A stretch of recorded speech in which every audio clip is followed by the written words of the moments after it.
Assalamualaikum warahmatullahi wabarakatuh. Tabi pun. Salam sehat guru-guru hebat dan bahagia Indonesia.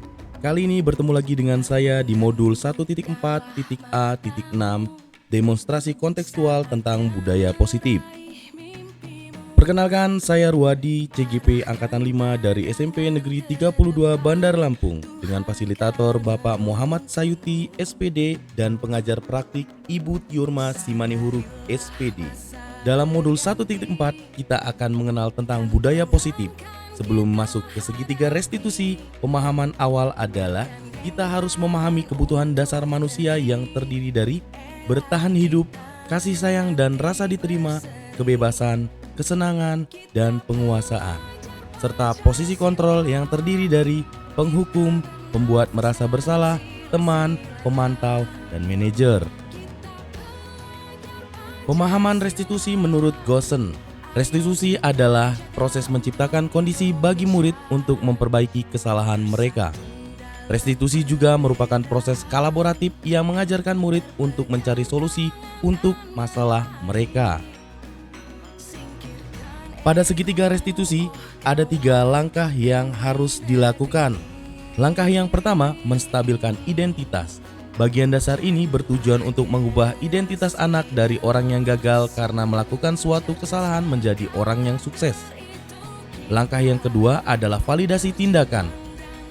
Setiap tindakan atau perilaku pasti memiliki tujuan dan wajib kita memenuhi kebutuhan dasarnya. Langkah yang ketiga adalah menanyakan keyakinan.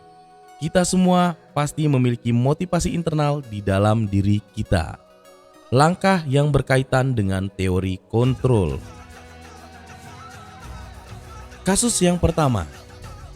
Akbar, kelas 9 pada pekan pertemuan praktik keempat terlihat tidak hadir di lab komputer. Pada saat itu ia sedang berada di dalam kelasnya. Hal ini dapat menyebabkan pemahaman praktiknya berkurang.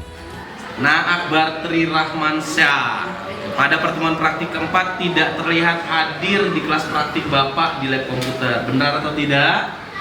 Benar, oke. Tidak apa-apa, karena setiap orang pernah melakukan kesalahan. Kamu melakukan kesalahan ini pasti ada alasannya ya, Nak ya? Alasannya itu apa sih, Nak? Itu Pak, perutnya mulus-mulus Pak, sama Mulus-mulus. kepala saya pening. Kepala perutnya mulus-mulus sama kepalanya sakit ya. Oke. Pusing, kepalamu pusing. Jadi pusing sekali. Berat ya? Ya, Iya. Hal apa yang telah kamu langgar, Nak? Yang telah kamu merasa langgar ini hal apa? sakit Pak, tidak hadir di lab dan tidak meminta izin. Sakit, tidak hadir di lab dan tidak meminta izin ya. Yang hal yang paling kamu langgar itu ya tadi tuh karena tidak meminta izin. Oke. Tindakan apa sih, Nak, yang akan kamu lakukan ke depannya untuk memperbaiki hal ini? Dengan berjanji akan selalu hadir tepat waktu dan meminta izin kepada Bapak. Dengan berjanji akan selalu hadir tepat waktu dan meminta izin kepada Bapak ya.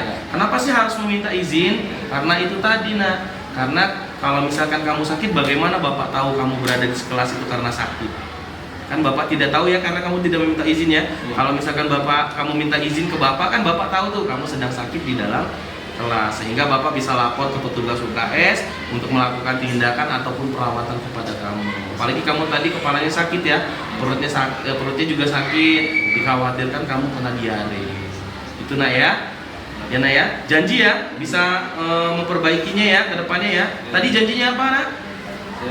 Saya dengan berjanji akan selalu hadir tepat waktu dan meminta izin kepada Bapak. Oke, kalau gitu kita sepakati ya. Kasus kedua. Kaisar kelas 9 pada pekan pertemuan pematerian kedua terlihat tertidur ketika sedang berada di dalam kelas pemahaman materi berpikir komputasional. Hal ini dapat menyebabkan pemahaman pemateriannya berkurang.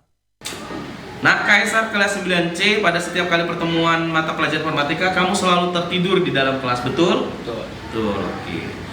Tidak apa-apa, setiap orang pernah melakukan kesalahan secara disengaja maupun tidak disengaja. Nah, kamu melakukan kesalahan ini pasti ada alasannya ya.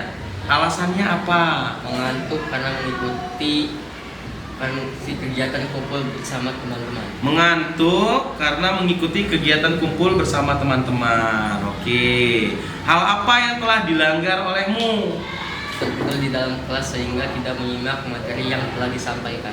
Tertidur di dalam kelas sehingga tidak menyimak materi yang telah Bapak sampaikan ya. Oke, tindakan apa yang akan kamu lakukan ke depannya untuk memperbaikinya? Saya berjanji tidak akan tidur larut malam dan berkumpul dengan teman seperlunya. Oke, kamu berjanji tidak akan tidur larut malam dan berkumpul dengan teman-temanmu seperlunya saja. Bisa kamu yakini akan memperbaiki? Maksudnya bisa kamu yakin untuk memperbaiki dengan cara tersebut? Yakin, oke. Dan Bapak harap kamu tidak tertidur lagi di dalam kelas dan kamu bisa menjadi siswa yang baik.